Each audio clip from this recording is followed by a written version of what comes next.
Hi மக்களே எல்லாம் எப்படி இருக்கீங்க? இன்றைக்கி இந்த வீடியோவில் எதை பற்றி பார்க்க போகிறோம் அப்படின்னா, அந்த புதுசாக நியான் ரிங் அப்படின்னு சொல்லிட்டு ஒரு ஈவெண்ட் வந்துருந்துச்சு.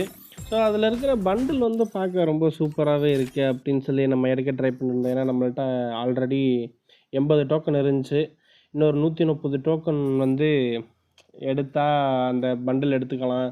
அதுக்கிடையில் வந்து விழுந்துருச்சுன்னா பிரச்சனை இல்லை, நம்ம அப்படின்னு நினச்சி இந்த ஈவெண்ட் வந்து நம்ம ஸ்பின் பண்ணியிருப்போம். ஸோ நமக்கு கிடச்சிதா இல்லையா அப்படின்றத வந்து கடைசி வரையும் பாருங்கள். புதுசாக நம்ம சேனலை யாராச்சும் பார்க்குறீங்கன்னா அப்படியே சப்ஸ்கிரைப் பண்ணி சப்போர்ட் பண்ணுங்கள்.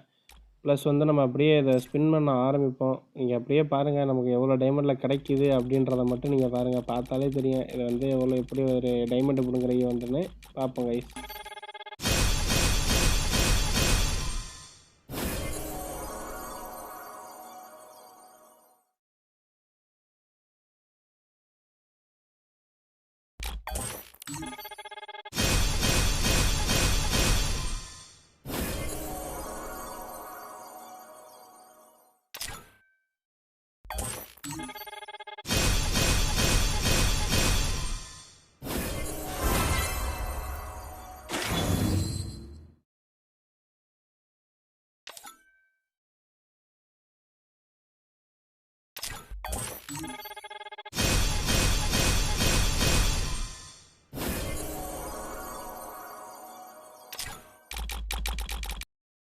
ஸோ ஒரு வழியாக எல்லாம் ஸ்பின்னிங் பண்ணி நம்ம 200 டோக்கன் எடுத்துட்டோம். நம்ம ஆல்ரெடி 70 டோக்கன் வச்சுருந்து மிச்சம் இருக்கிற 130 டோக்கனுக்கு தான் நம்ம ஸ்பின் பண்ணோம்.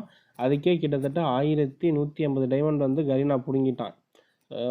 ஆல்ரெடி 70 வச்சுருந்தோமே. நான் என்ன சொல்கிறேன், இது வந்து ஒரு நல்ல டைமண்ட் பிடுங்குற ஈவெண்ட்டு. இந்த 10 ஸ்பின் பண்ணுற மாதிரி இருந்தால் கூட நமக்கு கொஞ்சம் முன்னாடியே கிடச்சிருக்கு. ஒரு 500 600 டைமண்ட்லேயே கிடச்சிருக்கும்.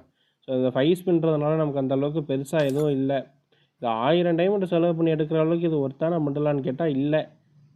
ஸோ என்கிட்ட இருக்குது, அதனால் நான் ஸ்பெண்ட் பண்ணேன். நீங்கள் யாரும் ஸ்பெண்ட் பண்ணி அமௌண்ட்டை வேஸ்ட் பண்ணாதீங்க. Okay, bye guys. இதே மாதிரி வேறு நல்ல இன்ட்ரெஸ்டிங்கான வீடியோவில் சந்திப்போம். Bye guys, bye bye by.